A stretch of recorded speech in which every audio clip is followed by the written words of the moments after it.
എല്ലാവർക്കും സലു കിച്ചണിലേക്ക് സ്വാഗതം. അപ്പം നമ്മളുടെ ചാനൽ കണ്ടുകൊണ്ടിരിക്കുന്നവരിൽ സബ്സ്ക്രൈബ് ചെയ്യാതെ ആരെങ്കിലും ഒക്കെ ഉണ്ടെങ്കിൽ ഇഷ്ടപ്പെടുകയാണെങ്കിൽ സബ്സ്ക്രൈബ് ചെയ്യാനും ലൈക്ക് ചെയ്യാനും ഷെയർ ചെയ്യാനും കമൻറ്റ് ചെയ്യാനും ഒന്നും മറന്നു വരുതേ. അപ്പോൾ ഇന്നൊരു വിരുന്നൊരുക്കൽ വ്ളോഗാണ് കേട്ടോ. അപ്പോൾ ഇതിന് വേണ്ടിയിട്ട് ഞാനിവിടെ പ്രോൺസിലേക്ക് ഇഞ്ചി വെളുത്തുള്ളി പേസ്റ്റും കുരുമുളക് പൊടി, മുളക് പൊടി, ഗരം മസാലപ്പൊടി, മഞ്ഞൾപ്പൊടി, ഉപ്പ് ഇത്രയും ചേർത്ത് നല്ലതുപോലെ ഒന്ന് വിരവി കൊടുക്കാം. ആ മസാലകളൊക്കെ ഇതിലേക്ക് പിടിച്ച് കിട്ടണമെങ്കിൽ കുറച്ച് നേരത്തെ തന്നെ നമ്മൾ ഇതൊന്ന് മാരിനേറ്റ് ചെയ്ത് വെക്കുന്നത് എന്തുകൊണ്ടും നല്ലത് തന്നെ ആയിരിക്കും കേട്ടോ. പിന്നെ നമ്മൾ ഇതുപോലെ എന്തെങ്കിലുമൊക്കെ പാർട്ടി പ്രിപ്പറേഷനൊക്കെ നടത്തുമ്പം നേരത്തെ ചെയ്യേണ്ട കാര്യങ്ങളൊക്കെ ഇതുപോലെ ചെയ്ത് വെക്കുന്നത് ഒരുപാട് നല്ലതാണ്. അപ്പം നമുക്ക് ഒരുപാട് സമയം ലാഭം കിട്ടുകയും ചെയ്യും. അപ്പോൾ ഇതിലേക്ക് കുറച്ച് മല്ലിയില കൂടി വിതറിയിട്ട് ഞാൻ ഇനിയിപ്പോൾ ഇതുപോലെയല്ല ഞാനിത് ഫ്രൈ ആക്കുന്നത്. സ്ക്യൂർ എടുത്തിട്ട് സ്ക്യൂറിലേക്ക് കുത്തിയെടുക്കുകയാണ് ചെയ്യണത് കേട്ടോ. ശരിക്കും പറഞ്ഞാൽ ഇപ്പോൾ കുറേ ആയി ഞാൻ ഇതുപോലെയുള്ള വീഡിയോസൊക്കെ ചെയ്തിട്ട്. പിന്നെ എനിക്കിഷ്ടമാണ് കേട്ടോ. ഇപ്പം ആരെങ്കിലും വരുന്നെങ്കിൽ നമ്മൾ വെറൈറ്റി ആയിട്ടുള്ള ഫുഡൊക്കെ ഉണ്ടാക്കി വെക്കുക എന്ന് പറയുമ്പം അതൊരു സുഖം തന്നെയാണ്.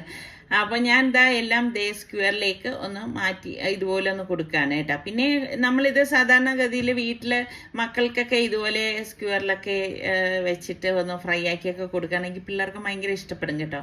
അപ്പോൾ ഞാനിത് മസാല പറ്റിയതെല്ലാം പ്ലേറ്റിലേക്ക് മാറ്റിയിട്ട് ഇനിയിപ്പോൾ ക്ലിംഗ് റാപ്പ് കൊണ്ട് ഒന്ന് കവർ ചെയ്യും കേട്ടോ. കവർ ചെയ്തിട്ട് നമ്മളിത് ഫ്രിഡ്ജിലേക്ക് വേണം വെക്കാനേ.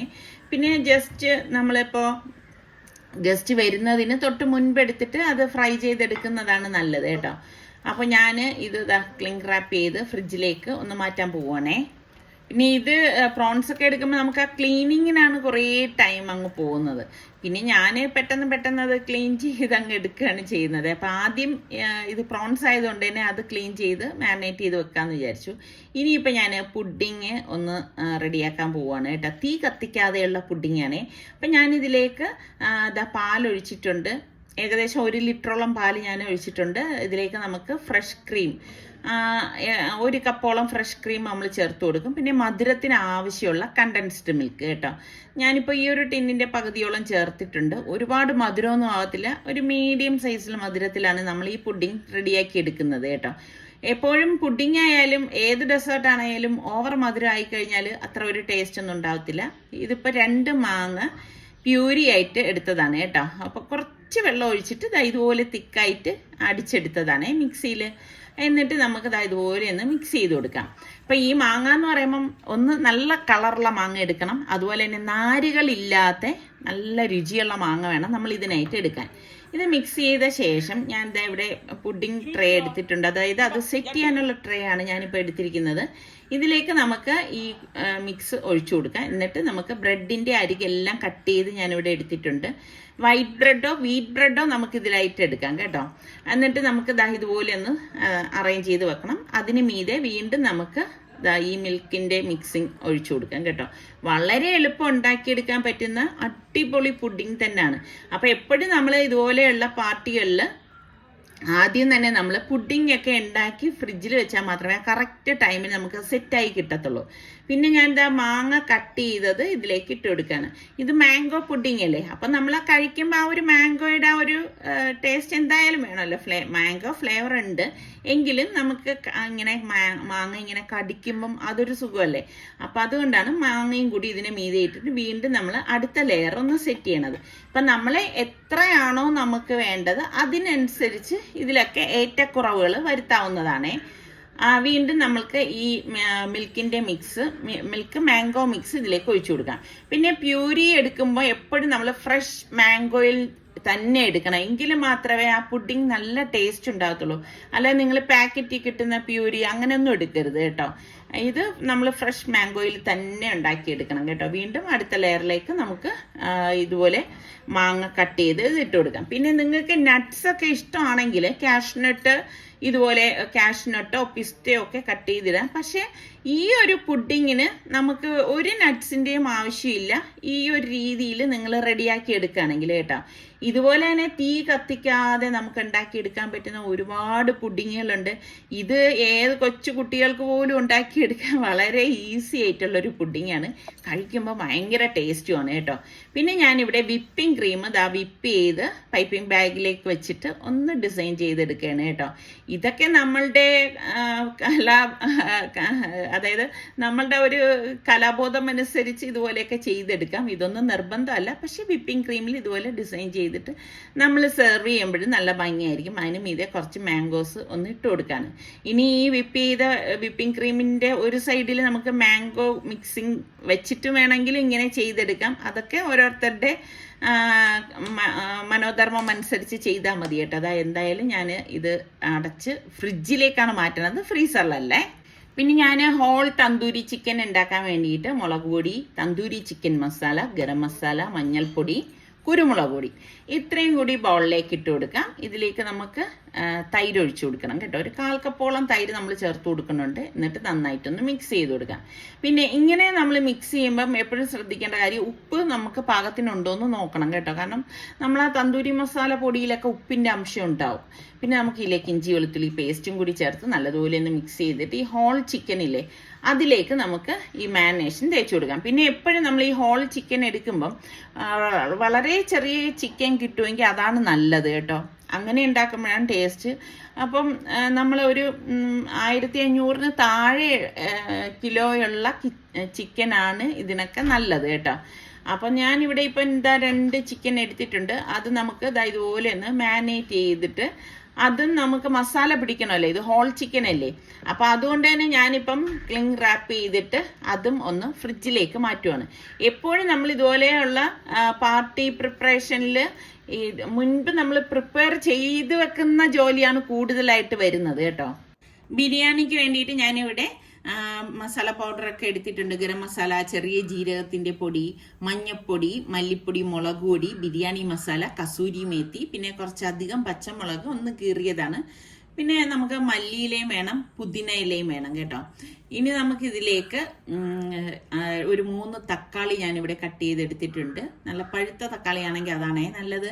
ഒരു 2 ടേബിൾ സ്പൂണോളം ഇഞ്ചി വെളുത്തുള്ളി പേസ്റ്റും 1/2 കപ്പോളം തൈരും വേണം കേട്ടോ. ഇതെല്ലാം മസാലകളിൽ മാറ്റങ്ങൾ വരുത്തുമ്പോഴാണ് ആ ടേസ്റ്റും വ്യത്യസ്തമാവുന്നത്. ഇപ്പോൾ 2 കൈപ്പിടിയോളം ഉള്ളി സവാള ഫ്രൈ ചെയ്തതും പിന്നെ നമുക്ക് നെയ്യും എണ്ണയും കൂടി സമാസമം എടുത്തിട്ട് അതൊന്ന് തിളപ്പിച്ച് അത് ഇതിലേക്ക് ഒഴിക്കുകയാണ്. എന്നിട്ട് എല്ലാം ചേർത്ത് നന്നായിട്ടൊന്ന് മിക്സ് ചെയ്ത് കൊടുക്കാം. അപ്പോൾ ഒരു നോർത്ത് ഇന്ത്യൻ ബിരിയാണിയാണ് കേട്ടോ ഇത്. അപ്പം ഇതുപോലെ നല്ലതുപോലെ മിക്സ് ചെയ്തെടുക്കണം. പിന്നെ ഈ ഒരു ബിരിയാണി ഉണ്ടാക്കുമ്പോഴും നമ്മൾ ഒരു 2 മണിക്കൂറെങ്കിലും കുറഞ്ഞത് ഒന്ന് മാരിനേറ്റ് ചെയ്ത് വെച്ച ശേഷം റെഡിയാക്കുന്നതായിരിക്കും നല്ലത് കേട്ടോ.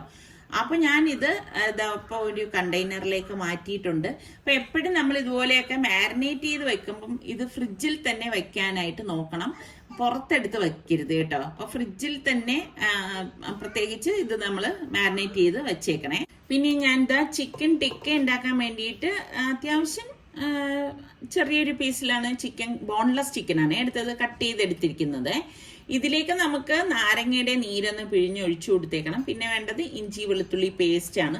അത് ഒരുപാട് ചേർത്ത് കൊടുക്കത്തില്ല. ഞാനിവിടെ 1 ടീസ്പൂണോളം ഇഞ്ചി വെളുത്തുള്ളി പേസ്റ്റാണ് ചേർത്തിരിക്കുന്നത്. 1/2 കപ്പോളം തൈര് വേണം കേട്ടോ. അപ്പോൾ ഒരുപാട് പുളിപ്പുള്ള തൈര് നിങ്ങൾ എടുക്കരുത്, എന്നാൽ അത്യാവശ്യം പുളിയും വേണം, ആ രീതിക്ക് വേണം എടുക്കാൻ. പിന്നെ നമുക്ക് ഇതിലേക്ക് മുളക് പൊടി, ടിക്ക മസാല പൗഡർ, ഗരം മസാല, മഞ്ഞൾപ്പൊടി, കസൂരി മേത്തി, ഉപ്പ് ഇത്രയും ചേർത്ത് നന്നായിട്ടൊന്ന് മിക്സ് ചെയ്ത് കൊടുക്കാം. അപ്പോൾ ഇതുപോലെ ഒന്ന് മിക്സ് ചെയ്ത് എടുത്തിട്ടുണ്ട്. ഇനി നമ്മളൊരു കാര്യം ചെയ്യും, ഇതിലേക്ക് നല്ല തിളച്ച എണ്ണയാണ് എടുത്തിരിക്കുന്നത്, അത് ഇതിലേക്കൊന്ന് ഒഴിച്ചു കൊടുക്കും. ഒഴിച്ചു കൊടുത്ത ശേഷം നമുക്ക് വീണ്ടും ഇത് നന്നായിട്ടൊന്ന് മിക്സ് ചെയ്ത് കൊടുക്കണം കേട്ടോ.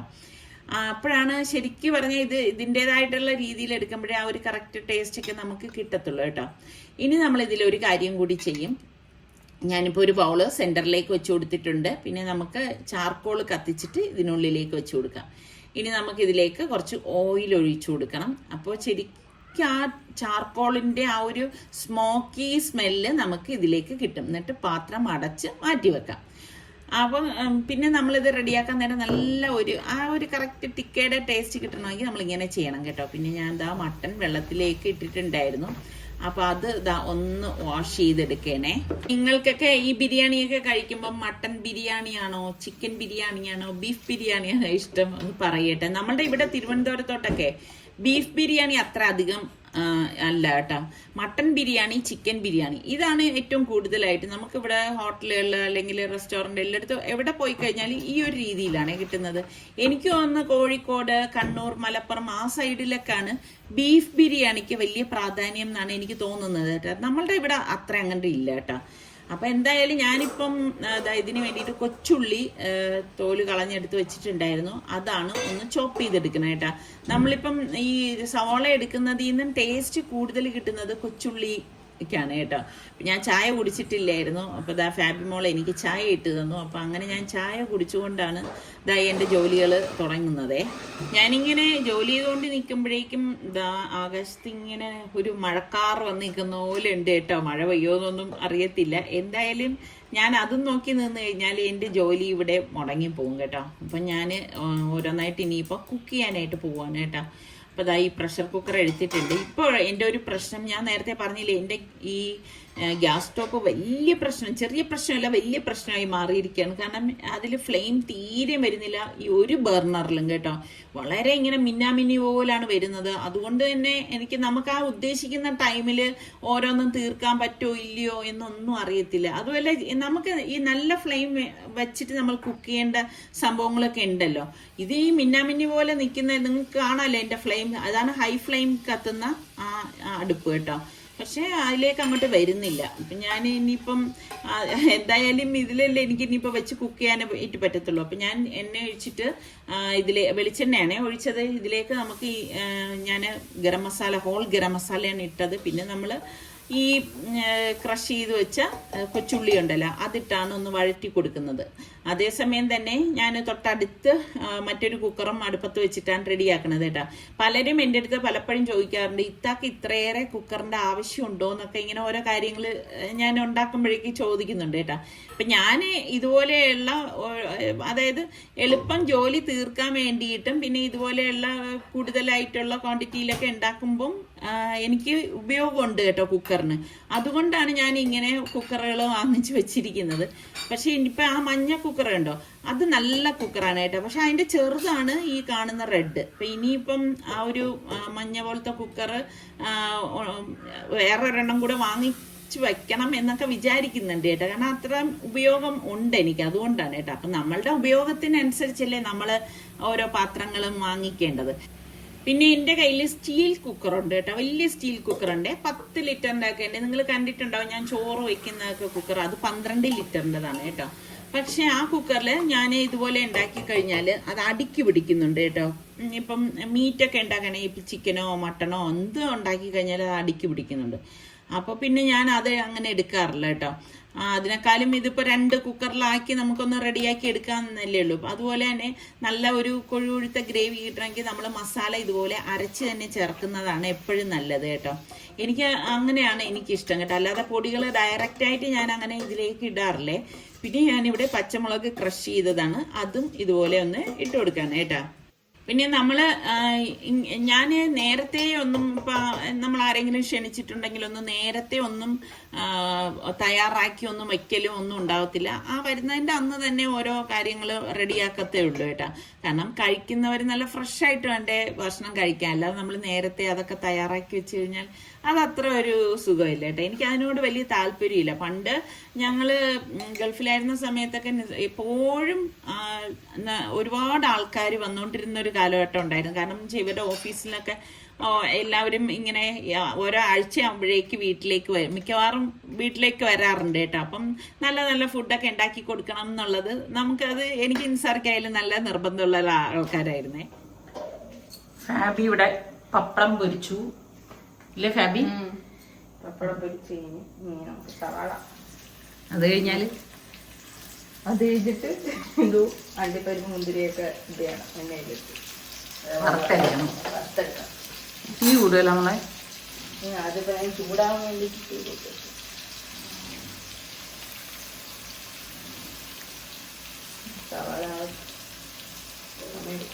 ഫാബി ഇവിടെ സവാളയൊക്കെ ഒന്ന് വറുത്തെടുക്കട്ടെ. പിന്നെ ഞാൻ ഇനിയിപ്പം നമുക്ക് ബിരിയാണി ആദ്യം ഉണ്ടാക്കാമെന്ന് വിചാരിക്കുന്നുണ്ട്. ഇതുപോലെ നമ്മൾ മനസ്സിലൊരു പ്ലാനിങ്ങോട് കൂടി ഓരോ കാര്യങ്ങൾ ചെയ്താൽ മതി കേട്ടോ. അപ്പം ഞാൻ രാവിലെ ഇത് എഴുന്നേറ്റ ഉടൻ തന്നെ ചെയ്ത് വെച്ചതായതുകൊണ്ട് ഇതാ ഇപ്പം കണ്ട കറക്റ്റ് പരുവത്തിന് ഇതിപ്പം ഫ്രിഡ്ജിൽ വെച്ചിരുന്നാണ്. അതുകൊണ്ടാണ് ഇങ്ങനെ ആ ഒരു രീതിക്ക് കിട്ടിയത്. എനിക്കിങ്ങനെ മീറ്റൊന്നും എടുത്ത് നമ്മൾ മസാല പൊട്ടി പുറത്ത് വയ്ക്കുന്നതിനോട് വലിയ താല്പര്യമില്ല കേട്ടോ.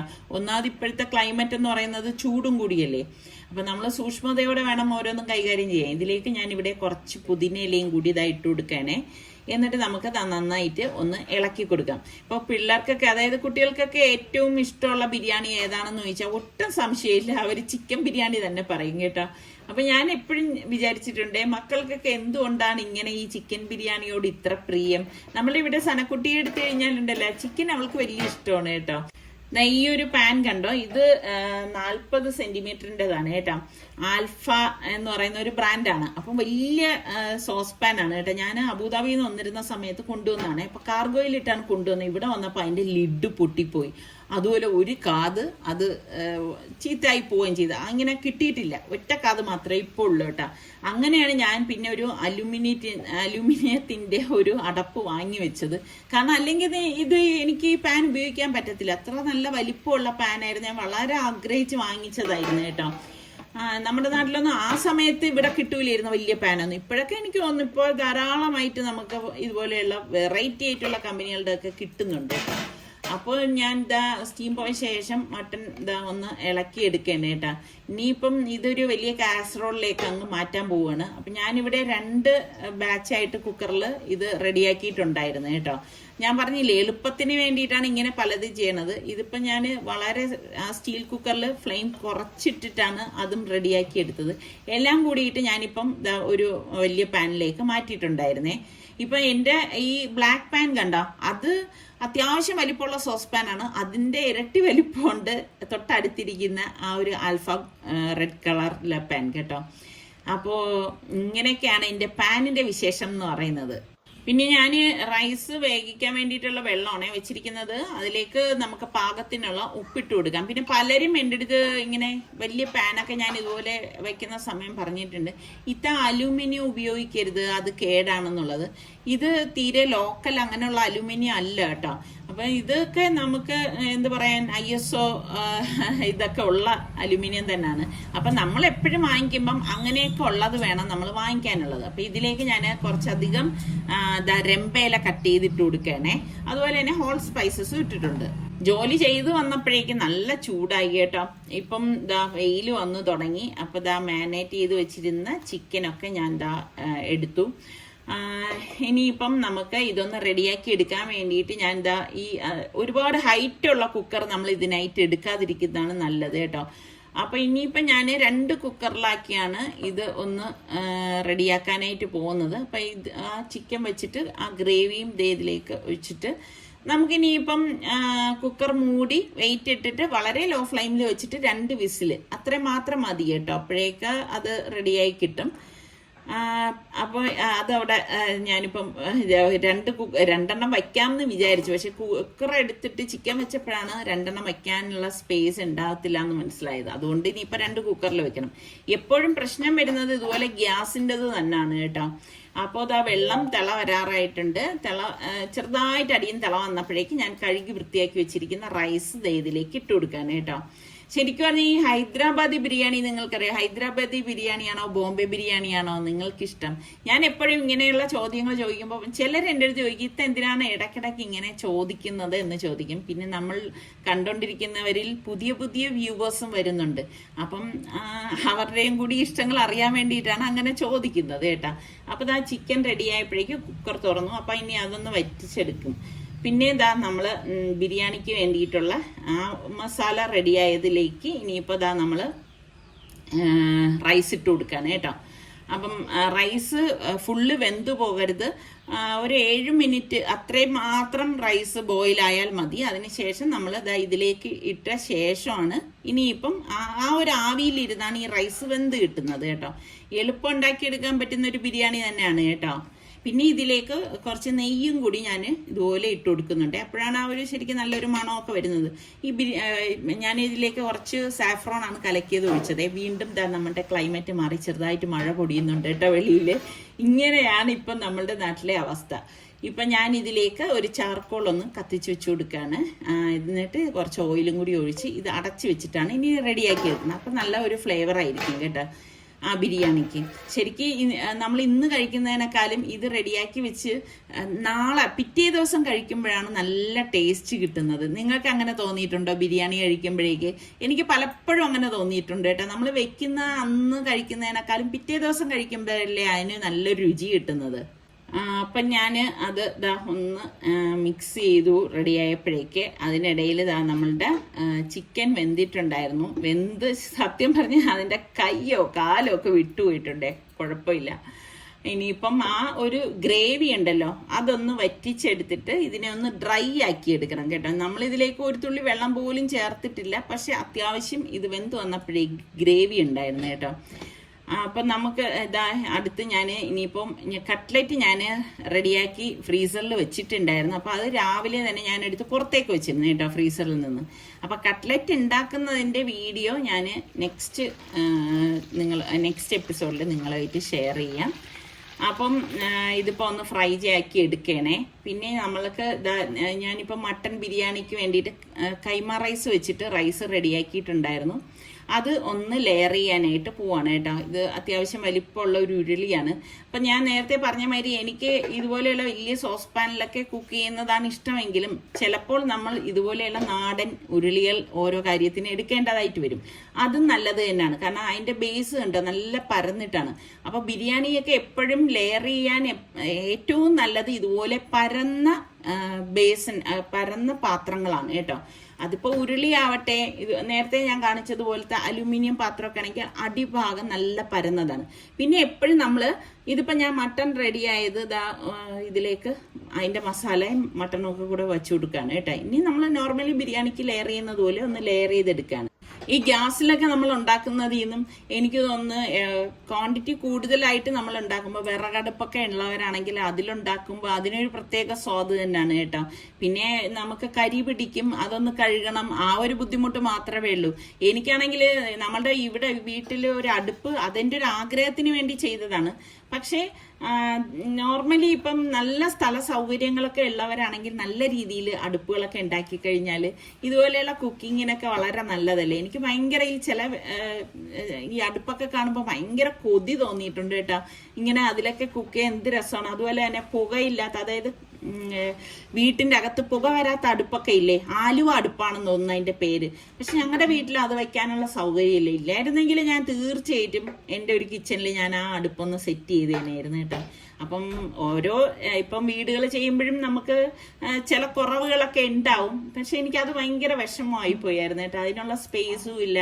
അല്ലായിരുന്നെങ്കിൽ എവിടെയെങ്കിലും ഇതുപോലെ ഒരു ആലുവ അടുപ്പ് കൊടുത്തിരുന്നെങ്കിൽ നമുക്ക് നമ്മളുടെ സൗകര്യാർത്ഥം കുക്ക് ചെയ്യാമല്ലോ. അപ്പോൾ എന്തായാലും ഇത് ലെയർ ചെയ്ത് അണ്ടിപ്പരിപ്പും കിസ്മസും പിന്നെ മല്ലിയിലയും ഫ്രൈഡ് ഓണിയനും ഒക്കെ ഇട്ടിട്ടുണ്ട്. പിന്നെ ഈ ടിക്ക ഞാനിപ്പം ഗ്രില്ല് ചെയ്യുന്നില്ല, ഞാൻ എണ്ണയിൽ ഫ്രൈ ചെയ്തെടുക്കുന്ന ടിക്കയാണ് കേട്ടോ. അപ്പം നിങ്ങൾക്ക് വേണമെങ്കിൽ ഇത് ഗ്രില്ല് ചെയ്യാം, അല്ലെങ്കിൽ എയർ ഫ്രയറിൽ റെഡിയാക്കി എടുക്കാം. എയർ ഫ്രയറിൽ ചെയ്താലും നല്ലത് തന്നെയാണ് കേട്ടോ. ഇതിപ്പോൾ കുറച്ച് ക്വാണ്ടിറ്റി കൂടുതലുള്ളതുകൊണ്ട് എനിക്ക് ജോലി എളുപ്പമാക്കാനും വേണ്ടിയിട്ടാണ് ഞാനിപ്പോൾ ഇതൊന്ന് ഫ്രൈ ആക്കി എടുക്കുന്നത് കേട്ടോ. എണ്ണ കുടിക്കോ ഒന്നുമില്ല കേട്ടോ.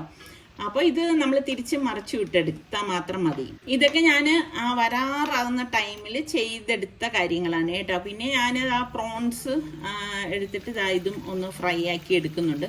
പ്രോൺസ് ആകുമ്പം ശരിക്കും പറഞ്ഞാൽ 5 മിനിറ്റിൽ കൂടുതൽ നമ്മൾ ഫ്രൈ ആക്കേണ്ട കാര്യമില്ല. അങ്ങനെ ചെയ്ത് കഴിഞ്ഞാൽ അത് റബ്ബർ പോലെ ആവേ. അപ്പോൾ അവരെത്തിയിട്ടുണ്ട്. അപ്പം ഞാൻ വെൽക്കം ഡ്രിങ്ക് എടുക്കുകയാണ് കേട്ടോ. ശരിക്കും പറഞ്ഞാൽ ഇതിൻ്റെ റെസിപ്പി വേണം എന്നുള്ളവർ ഒന്ന് ചോദിച്ചാൽ മതി. അടിപൊളിയാണ്. ഉണ്ടാക്കിയെടുക്കാനാണെങ്കിൽ വളരെ എളുപ്പമാണ് കേട്ടോ. ഞാനെല്ലാം എളുപ്പത്തിൽ തയ്യാറാക്കുന്നതൊക്കെയാണ് റെഡിയാക്കി എടുക്കുന്നത്. എല്ലാം ഞാൻ ടേബിളിലേക്ക് കൊണ്ടുവന്ന് വെച്ചു. ഇതിനിടയിൽ റൈത്ത ഉണ്ടാക്കിയിട്ടുണ്ടായിരുന്നു. ഇപ്പം തിക്കേക്ക് ആകുമ്പോൾ നമ്മൾ ശരിക്കും നാരങ്ങ നീരൊക്കെ ഒഴിച്ചിട്ട് കഴിക്കണം കേട്ടോ. അങ്ങനെ ഇപ്പം എല്ലാവരും കഴിക്കാനായിട്ടിരുന്നു. അപ്പോൾ ഇതൊക്കെ തന്നെയാണ് ഇപ്പോഴത്തെ വിശേഷങ്ങൾ. അപ്പം ഇനി എല്ലാം കഴിച്ചു കഴിഞ്ഞ ശേഷമാണ് നമ്മളുടെ മാംഗോ പുഡിംഗ് കൊടുക്കുന്നത്. എന്തായാലും അടിപൊളി പുഡിങ്ങാണ് കേട്ടോ. നിങ്ങളൊരു പ്രാവശ്യമെങ്കിലും ഒന്ന് ട്രൈ ചെയ്തിട്ട് ഫീഡ്ബാക്ക് തന്നെ. അപ്പോൾ ഇനി അടുത്ത് നല്ല റെസിപ്പിയോ അടിപൊളി വ്ളോഗായിട്ടൊക്കെ കാണാം. അതുവരേക്കും എല്ലാവർക്കും ബൈ.